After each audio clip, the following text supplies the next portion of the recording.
Hi friends, welcome back to the Art Room with Mrs. Nolte. So glad you could join us today. We are going to be working on part 2 of our James Rizzi Cityscapes.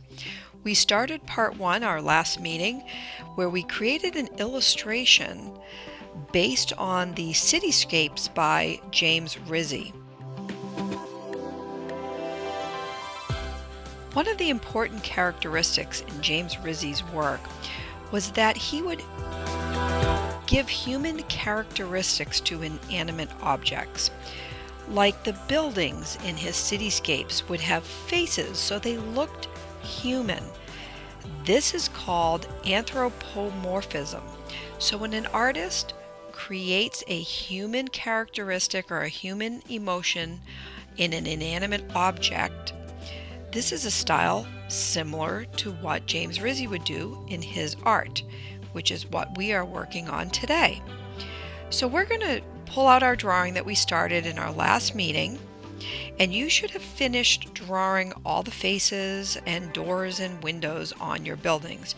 We had a foreground and a background, and now we're going to start to colorize our image. This is similar in the style of James Rizzi, where after he would make his print of his drawing, he would go in and colorize it. So for today, you will going to need your drawing that we started last time and some markers. So I want to make some movement in my sky. And I'm very inspired by Vincent van Gogh, and I was thinking that maybe his Starry Night painting would be a nice inspiration for the sky of our James Rizzi cityscape. So I'm creating some yellow stars up in the sky, and I'm going to draw some circles around them. I want to create some movement and some excitement in the sky. So I'm going to start with some circles, and then I'm going to build a palette of blues and greens and purples. And using a dashed line, I'm going to create movement and energy in my sky. And you can do this however you like. I'm just going to show you what I was inspired by in this little painting of Van Gogh's Starry Night. I thought this would be a fun way to color my sky in.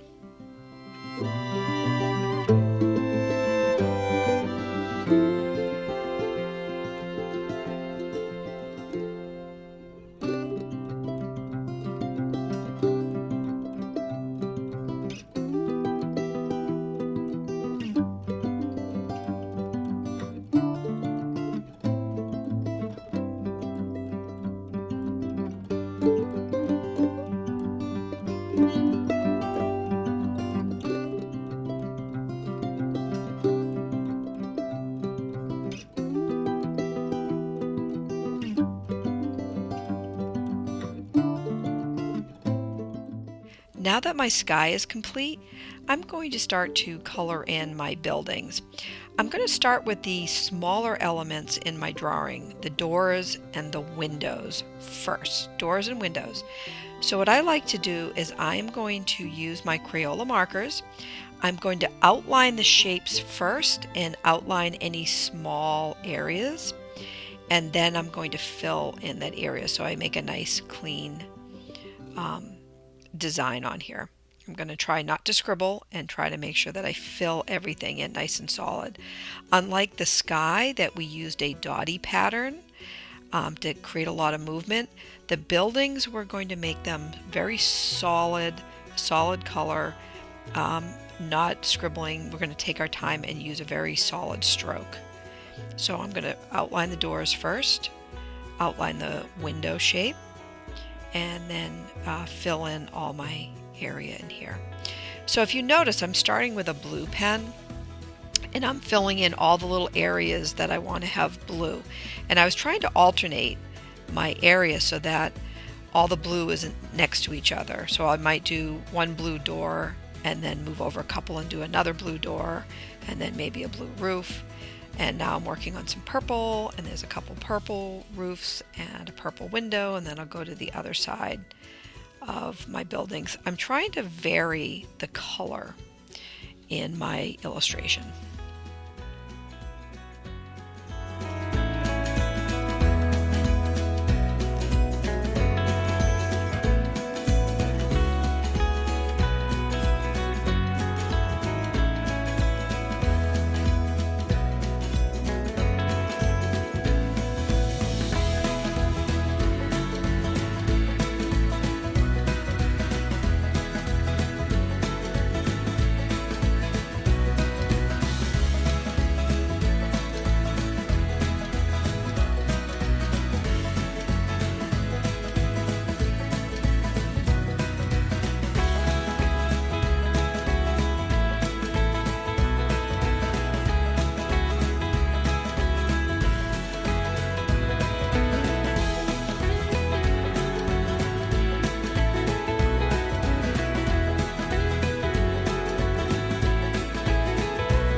So once you have all of the elements of your buildings colored in, the roofs and the windows and the doors, now we're going to color in the buildings. So again, I'm going to outline the building first. I'm going to outline around the windows and around the faces. I want to try not to color in the eyes. I'm going to take my time so that I can make sure that I keep the eyes nice and clean and white. I'm going to bounce across my drawing. So I'm going to start on one side and move my way over. And every 2 or 3 buildings, I'm going to do yellow, and then I might pick orange, and every 2 or 3 buildings do orange. This way I can vary the color on my drawing here, and I'm not having them all be next to each other, the same colors next to each other. So I just did a couple of yellow buildings. And then the next color I'll do is going to be pink. And you'll notice that you might have missed something that you didn't color in, and then you can take care of it. It's kind of like doing a puzzle. I'm going to outline all my shapes first, and then I color in. Outline and then color in. The other thing I want you to notice is I try to keep my strokes kind of the same direction. With these buildings, I'm drawing up and down instead of side to side, so that the pen is a much even distribution of color.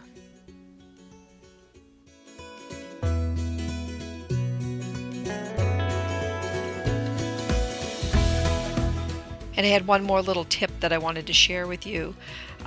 Sometimes when I'm drawing across the page, I'll end up getting marker all over my hand because I'm leaning my hand on my wet paper, basically. If you take a little scrap paper and put it under your hand while you're drawing, it'll keep your drawing pretty neat, and it will also keep the marker off of your hands. You'll see it further on in the video, but I did end up getting a little piece of scrap paper so I could keep my drawing clean and my hand clean too.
Hey art friends, we're just about finished with our James Rizzi inspired art for this week.